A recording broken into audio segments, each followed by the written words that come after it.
Salam jumpa Bapak Ibu Saudara-saudara jemaat yang diberkati oleh Tuhan. Dengan sukacita kita akan kembali membaca dan merenungkan firman Tuhan yang terambil dari kitab Amsal pasal 23 ayat 24 sampai ayat 26. Namun sebelumnya marilah kita berdoa mohon bimbingan Roh Kudus.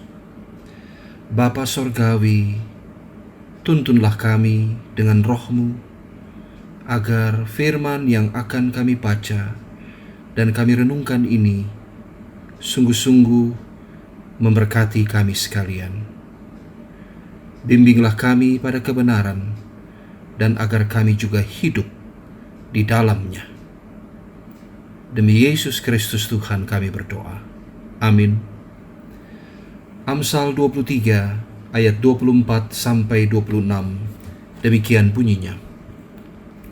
Ayah seorang yang benar akan bersorak-sorak, yang memperanakan orang-orang yang bijak akan bersukacita karena dia.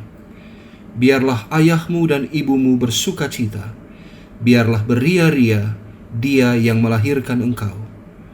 Hai anakku, berikanlah hatimu kepadaku, biarlah matamu senang dengan jalan-jalanku. Demikianlah firman Tuhan.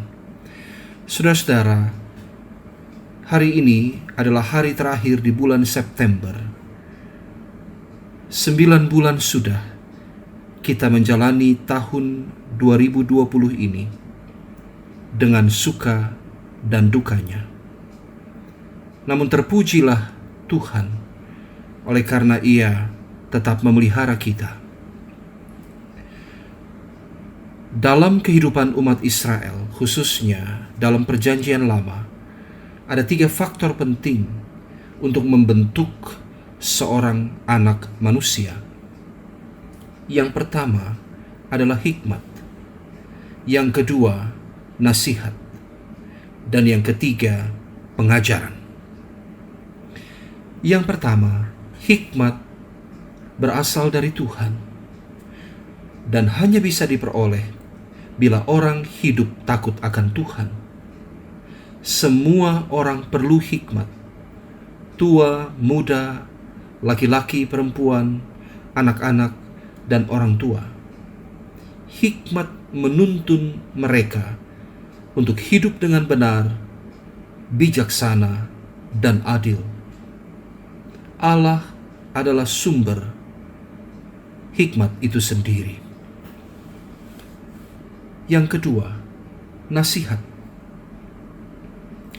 Nasihat bisa diberikan oleh siapa saja, tapi terutama oleh orang tua. Siapa mendengarkan nasihat, ia bijak. Allah juga di dalam Yesaya pasal 9 ayat 6 dikatakan sebagai penasihat ajaib. Jadi siapa yang mendengarkan nasihat Allah, dia akan menjadi orang bijak.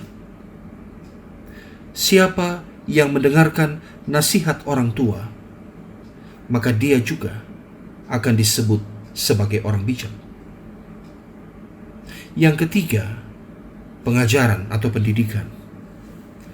Ini wajib dilakukan oleh orang tua.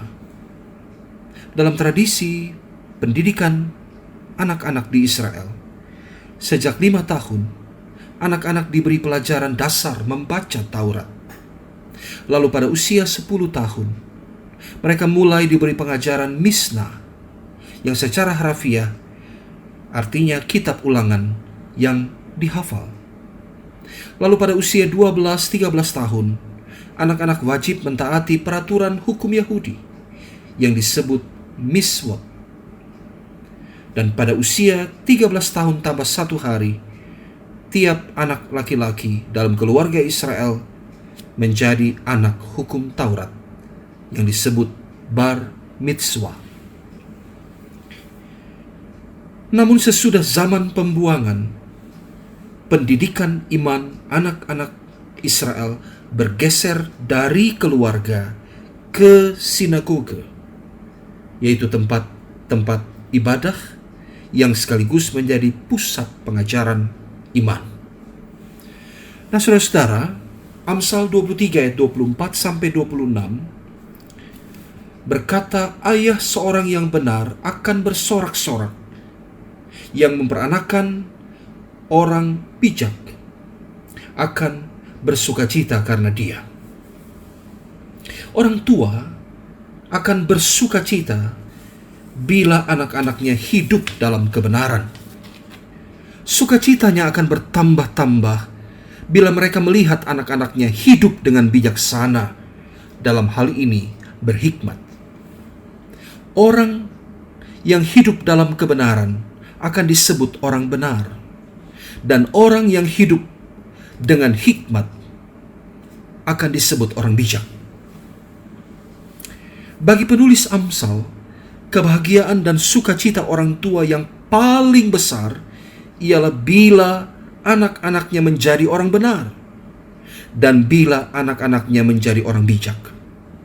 Bukan dikatakan ayah seorang yang kaya akan bersorak-sorak, dan tidak dikatakan pula yang memperanakan orang terkenal akan bersukacita karena dia. Apakah dilarang menjadi seorang kaya dan terkenal? Atau menjadi seorang yang sukses dalam hidup itu juga dilarang? Tentu saja tidak, saudaraku. Tapi bacaan kita menekankan kebahagiaan orang tua karena anak-anaknya menjadi orang benar dan bijak. Mari belajar dari tradisi hikmat dalam kitab Amsal ini, saudara-saudara. Ada 3 hal yang kita mau belajar. Yang pertama, anak-anak bisa membahagiakan orang tua dengan cara hidup benar dan bijaksana. Salah satu cara anak-anak berbakti kepada orang tua ialah hiduplah dalam kebenaran. Lakukanlah yang benar sesuai dengan kehendak Allah dan jadilah bijak.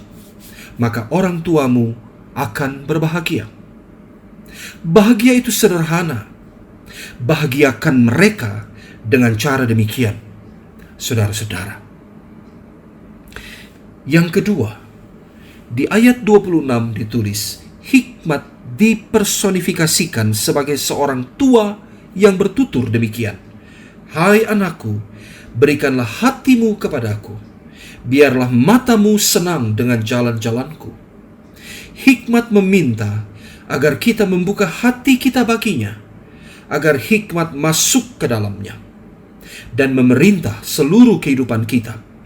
Sebab tradisi hikmat berkata, hati adalah pusat kehidupan.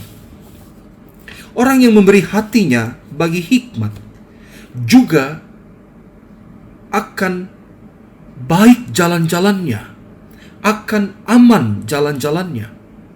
Sebab ia senang melihat jalan-jalan kebaikan, dan ia tidak suka dengan jalan-jalan yang jahat. Amsal 27 ayat 12 mengatakan, orang bijak menghindar apabila melihat bahaya. Orang tak berpengalaman terus berjalan, lalu tertimpa celaka.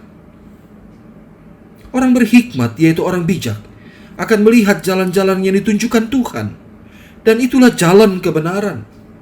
Tapi orang yang tidak berhikmat tidak mampu melihatnya. Amsal 14 ayat 12 berkata, ada jalan yang disangka orang lurus, tapi ujungnya menuju maut. Orang-orang seperti itu lebih suka jalan-jalannya sendiri, sehingga akhirnya mereka binasa. Yang ketiga, Allah meminta kita menyerahkan hati kita kepadanya. Kita juga diperintahkan oleh Tuhan Yesus untuk mengasihi Allah dengan segenap hati, dengan segenap jiwa, dan dengan segenap kekuatan. Yang kita garis bawahi pertama-tama adalah dengan segenap hati. Maka berikanlah hatimu agar roh Tuhan tinggal di dalamnya. Berilah hatimu baginya agar ia mengaruniakan damai dan sejahtera. Berikan hatimu baginya agar ia berkenan memberikan cahaya, dan dari dalam hati kita cahaya itu terpancar, bukan hanya menerangi hati kita yang gelap, tetapi memancar semua orang yang ada di sekeliling kita. Dari hati kita pula terucap perkataan-perkataan yang memuliakan Tuhan dan menjadi berkat bagi banyak orang. Maka berikanlah hatimu kepada Tuhan. Saudara-saudara, 3 pelajaran ini yang kita ambil dari Amsal 23 ayat 24 sampai 26. Kiranya kita mengingatnya dan hidup kita akan aman. Tuhan memberkati. Amin. Bapak, Ibu, saudara-saudara jemaat, marilah kita berdoa. Kami menaikkan syukur kami kepadamu ya Tuhan, oleh karena kasih setia Tuhan tidak pernah putus dalam hidup kami sampai hari ini. Engkau menjaga dan memelihara kami dalam setiap pergumulan kami. Engkau menguatkan iman percaya kami dan memberikan kami pengharapan dari hari ke sehari. Maka kami memuliakan Engkau atas segala perbuatan Tuhan yang kami alami dalam hidup kami. Kami mau mendoakan saudara-saudara kami, jemaat-Mu, GPIB Eklesia, di rumah mereka masing-masing, mereka dan keluarga mereka. Tuhan berkati orang tua, Tuhan berkati suami dan istri, Tuhan berkati anak-anak, Tuhan berkati pekerjaan-pekerjaan mereka, Tuhan berkati sekolah dan pendidikan anak-anak mereka. Kami bawa kepada Tuhan kesulitan-kesulitan yang kami hadapi di masa pandemi ini. Bapa di sorga, topanglah kami, kuatkanlah kami, agar kami mampu untuk melewati masa-masa sulit ini bersama Tuhan dan keluar sebagai pemenang. Kami berdoa bagi mereka yang sakit. Tuhan, kiranya jamah mereka dengan tangan-Mu yang penuh kuasa, dan mohon kiranya Tuhan menyembuhkan dan memulihkan mereka. Bapa di sorga, kami berdoa untuk gereja dan pelayanan yang kami kerjakan. Tuhan berkati orang-orang yang melayani, dan biarlah kami diberikan roh kerendahan hati, memberi diri kami untuk dipakai bagi kemuliaan Tuhan. Dan biarlah Tuhan juga tolong buka hati jemaat-Mu, agar pelayanan para pelayan gereja diterima dengan sukacita. Kami berdoa Tuhan untuk masa depan kami. Kami tidak tahu apa yang akan terjadi di hari-hari yang akan datang. Untuk itu kami mohon Tuhan sendiri yang berjalan di depan kami, dan Tuhan menunjukkan jalan bagi kami, agar kami selamat adanya. Kami berdoa untuk bangsa negara kami Indonesia, dan kami berdoa untuk semua pemimpin kami. Kiranya Tuhan sendiri yang melindungi kami dan menolong kami untuk bangkit kembali dan melanjutkan hidup kami lebih baik lagi. Ada banyak hal yang kami ingin doakan kepada Tuhan, dan untuk itu kami mohon Tuhan tiriklah hati kami, karena kami serahkan dan kami memberikan hati kami bagi Tuhan. Terimalah dan dengarkanlah doa kami. Kami panjatkan dalam nama Tuhan Yesus Kristus. Amin. Demikian Bapak Ibu Saudara-saudara jemaat, Tuhan menjaga dan beserta kita sekalian.